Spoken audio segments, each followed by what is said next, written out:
Mummy जी गलती की जो आपकी बात मान ली और मायके नहीं गई। बहू लाओ मुन्ने को मैं तेल लगा देती हूँ। ऐसे भी तेल लगाने के बाद तुरंत बच्चे को नहलाना नहीं चाहिए। थोड़ी देर उसे धूप में खेलने दो। तब तक घर के काम कर लो, वरना फिर कहोगी तुम्हें अपने लिए समय नहीं मिलता है। घर के काम करने से नई माँ की अच्छी खासी व्यायाम हो जाती है। फालतू में आजकल की औरतें व्यायाम के लिए पैसे खर्च करती है। हमने तो कभी नहीं किया। मंजुला जी अपनी बहू रेखा से कहती है। रेखा अपने 40 दिन के बेटे को सासू माँ को देते हुए बोली, मम्मी जी आपने वादा किया था कि अगर मैं यहाँ रही तो मुझे घर का कोई काम नहीं करना पड़ेगा। मैं तो अभी बच्चा भी नहीं चाहती थी, परंतु आपने मुझे इमोशनली ब्लैकमेल किया और मैं पागल थी जो आपकी बात में आ गई। मंजुला जी बोली, बहू यह कैसी बातें कर रही हो? कौन सी ऐसी औरत होगी जो माँ बनना नहीं चाहेगी? अब तुम अपने मायके जाती तो मेरा विकास पेंडुलम की तरह यहाँ से वहाँ घूमता रहता। अरे सही उम्र पर बच्चा कर लेने से औरत के शरीर को इतनी तकलीफ नहीं होती। 30 से 40 के बाद औरतें बच्चे करती है, फिर अपने वजन को घटाने के लिए लाखों पैसे खर्च करती है। रेखा बोली, वह सब तो ठीक है, पर मेरे आराम का क्या? मैंने गलती कर दी जो आपकी बात मान ली और अपने मायके नहीं गई। आप किसी ना किसी बहाने मुझे काम में उलझा कर रखती है। मुझे याद है मेरी दीदी की डिलीवरी के बाद कितने महीने तक वह कोई काम नहीं करती थी और ठाठ से मायके में रही। बच्चा संभालने के लायक हो गया तब अपने ससुराल गई। मैंने आपकी बात मानकर अपने ही पैरों पर कुल्हाड़ी मार ली। मंजुला जी बोली, बहू अपनी बहन की तो बात ही मत करो, बुरा मत मानना, पर अभी उसकी क्या उम्र हुई होगी? ठीक से उठ बैठ भी नहीं पाती। इतना भारी शरीर हो गया है कि जहाँ बैठती है किसी ना किसी का सहारा लेकर उठती है। साधारण नाप के कपड़े उसे आते नहीं हैं। सोचो आगे चलकर क्या अपना ख्याल रखेगी और क्या घर वालों का। रेखा बोली, मम्मी जी मेरे हर सवाल का आपके पास कोई ना कोई तोड़ होता है, परंतु यही तो समय होता है जब औरत को आराम मिलता है, पर मेरे नसीब में आराम कहाँ। इतना कहकर रेखा सूखे कपड़ों को समेटने लगी। अगले दिन रेखा कुछ मसाला पीस रही थी तो मिक्सी खराब हो गई। रेखा विकास से बोली, बिना मिक्सी के मेरा काम नहीं चलेगा, आप नई मिक्सी मंगवा दीजिए।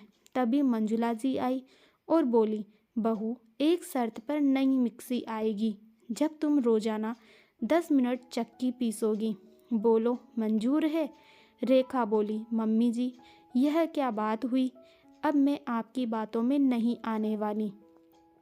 विकास बोला, माँ आज के ज़माने में कौन चक्की पीसता है?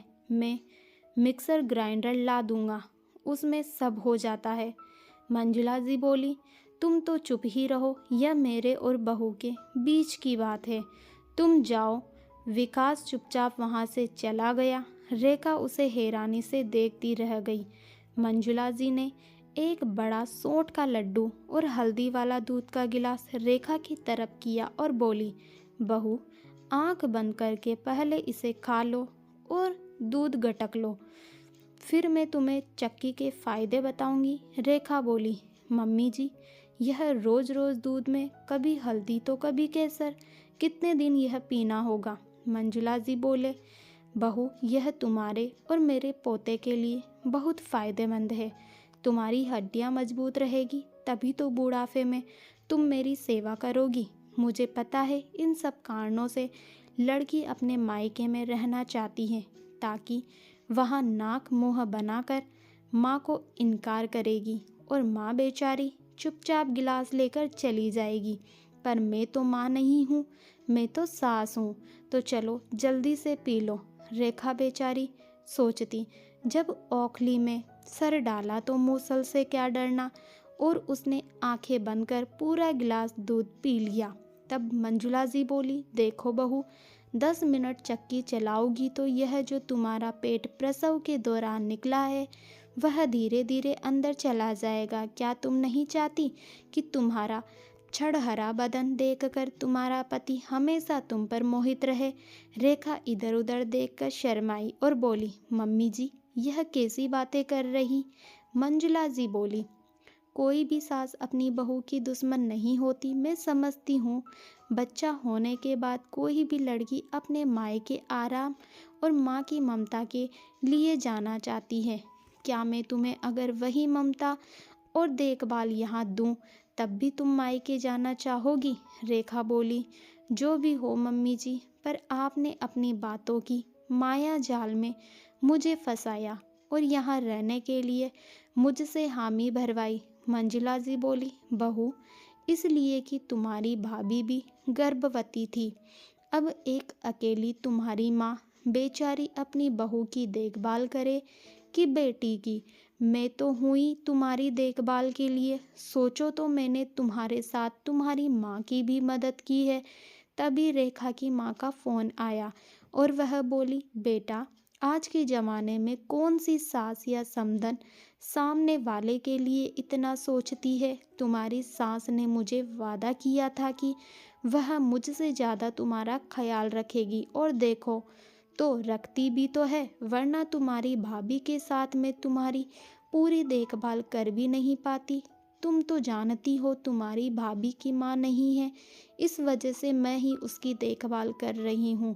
मेरी तरफ से समधन जी को ढेर सारा धन्यवाद कहना। अब मंजुला जी जो व्यायाम और काम रेखा को बताती वह बड़े ध्यान से करती।